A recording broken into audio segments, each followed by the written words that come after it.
In this video, we're going to talk about database normalization. Now, if you need a brief introduction to relational databases, which is what this topic relates to, see my video called Relational Databases Explored. In there, I briefly talk about normalization, but I don't go into a lot of depth. So one way to define normalization is that it's a way to structure data that prevents certain problems. Now, what those problems are, we're going to try hopefully show by way of example, and hopefully that's a bit easier to understand than the jargon in some textbooks. Having non-normalized data is not technically impossible, but it will cause endless problems for you. We're going to be covering first, second, and third normal forms. Now, what those are just different ways of structuring your data to remove certain problems. The important thing is that they build on top of each other. So second normal form assumes that it is also in first normal form, and if your data is in third normal form, it assumes that it is also in first and second normal form. So let's begin with first normal form. To explain what the problem is that first normal form tries to solve, let's have a look at a table. So here we have a table of books. Its unique identifier, so its primary key, is the ISBN number, which is a unique number that each book has. Then you've also got a title and you've got an author. And every book can belong to multiple genres. And this is where the problem potentially lies. The problem is with putting multiple values into a single field. Now remember, a field is a single cell inside a row. And it's not impossible to do this, but it does cause problems, and let's see why that is. So here we have a list of potential values that could go into our genre fields. Now note that none of these is the same. Let's say you're looking for all books that are adventure books. You'd have to go through each of these records individually and see whether they contain the word adventure. Now that means that you'd have to go through your whole list of books, and if there's like 1 million, that can take a very long time. And deleting becomes a problem. If I wanted to remove, let's say, adventure from one of these, I'd have to carefully edit the string and leave it in a state that it can still be read again. Make sure the comma is in the right place, etc. Similarly, inserting becomes a problem. Where do you insert, at the beginning or the end? And again, you can't really create an index on a column like this, because every value is different. So it doesn't really help you create fast searches. So storing data like this lands you in a world of pain. It's really asking for trouble. The solution to this problem is to put genre into its own table.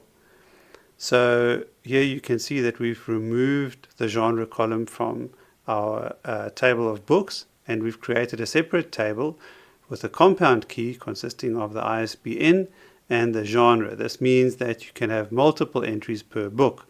So here we say that the book Moby Dick, which is identified by this 929 number, it's got 2 entries, one for adventure, one for drama. Now this makes it very easy to manipulate our data. If we decided, for example, that Moby Dick is not a drama, we can simply remove that record. If we decide, on the other hand, Jane Eyre is a drama, we can simply add a record with the 762 number and drama in the genre column. And very importantly, search becomes very easy and efficient because you can build an index on the genre column, and then you can do a search, and you can ask the database to give you all comedy books, for example, and it will return the ISBN numbers, which you can use to look up the books from your books table. So the main idea behind first normal form is that every field must contain only one value, or put another way, a field may not contain a list of values or nested records. They're basically saying the same thing. So to achieve first normal form, fields that potentially have multiple values need to be separated out into their own table. Now, one thing to note is that This doesn't apply to document databases. You might have come across something called MongoDB, for example. That's a document database. Document databases store their data very differently, unlike relational databases where everything is stored very organized in rows and columns. Document databases are a bit more free-form. So, for example, this is how a book might be stored in a document database. There you see that genres actually is a list of values. But this has its own pros and cons. And we're not dealing with document databases here, only with relational databases. Let's move on to second normal form. Again, let's start by looking at an example that explains the problem. Here we have a table containing students and their subjects. Now, student and subject is a compound key because there can be many records of students, each having many subjects. We also have the average the grade average of each subject for each student, and then we also have the teacher who teaches that subject. Now, this column is a problem, and to understand why that is, we need to look at something called data anomalies. Let's see what would happen if we added a student to the Chem 1A class. Now, we know that Stevens is the teacher for Chem 1A, but if we added a record for Chem 1A where the teacher is Brown, we've now caused an inconsistency in this data, because now we're not exactly sure anymore who is really the teacher for Chem 1A. This is an example of an insert anomaly, because by inserting data we've caused the data to become inconsistent. Similarly, if one of the teachers changed subjects, or let's say Math 2B is no longer taught by Tyler but a different teacher, and we changed that in the table, we'd have to go and update all the records where Tyler is currently the teacher for Math 2B. But like in this example, we changed Tyler now to George, who's the new teacher. But we forgot to update all the records. So again, we're not sure whether George or Tyler is the teacher for Math 2B. We've basically caused an update anomaly. We've made our data inconsistent by updating one or more records. Then lastly, let's see what happens if we delete a record. Now, currently we know that Peters is the teacher for Phys 2A, but if student number 3 drops this subject, we suddenly lose that information. Now, Peters still is the teacher for that subject, but we've just lost that information, so we no longer know by looking at this table who the teacher for Phys 2A is. This is an example of a delete anomaly, where deleting records causes the loss of information.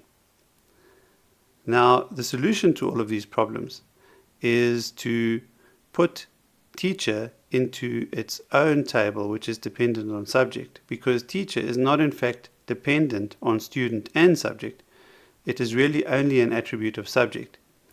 So our solution tables would look like this. We've removed teacher from the student and subject table, and we've added it to its own table.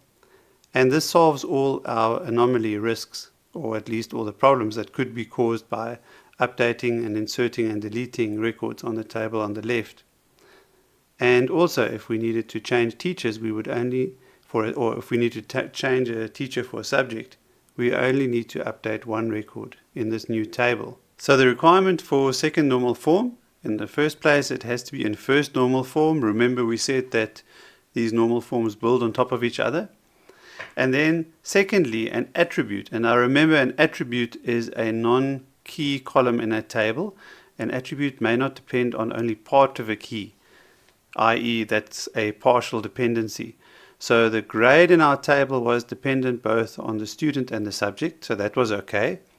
But the teacher was dependent purely on the subject, so it had no place being in that table. And then finally we have third normal form. Now when I show you the following problem, you're going to ask yourself, well, what is the difference between this problem and the previous problem we looked at in second normal form? And you'd be right, so let's have a look at it quickly. This is a table of subjects, and each subject has a teacher. Now you'll notice, for example, that Tyler appears twice, teaching 2 subjects, and the same with Peter's. And then we also have the phone number for each teacher, and it repeats. And as you can probably imagine, this can potentially lead to the same data anomalies, the same inconsistencies that we saw in the previous section. In other words, you might update this record here, and then Tyler ends up with 2 different phone numbers, and that's an inconsistency, and you wouldn't know which is correct. Same with adding a record, same with deleting a record, like we saw. If we took Stevens out, we lose their phone number. Now, the difference here, as opposed to the previous example, is that phone number in this case is not dependent on part of the key, while the key is a single column. Phone number is dependent on another attribute in the table. This is what's called a transitive dependency. Now that seems like a big word, but in our case all it means is that we have an attribute, in our case the phone number.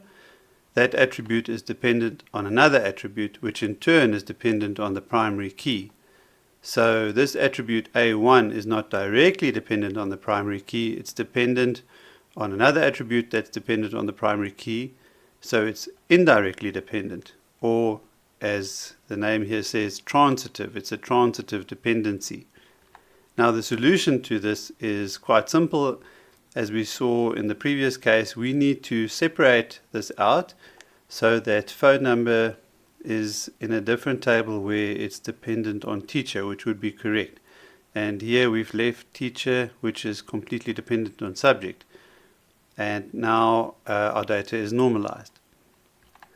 So the requirements for third normal form are, again, it must be in second normal form. It builds on the previous layer. And an attribute, which is a non-key column, may not have a transitive dependency on a primary key.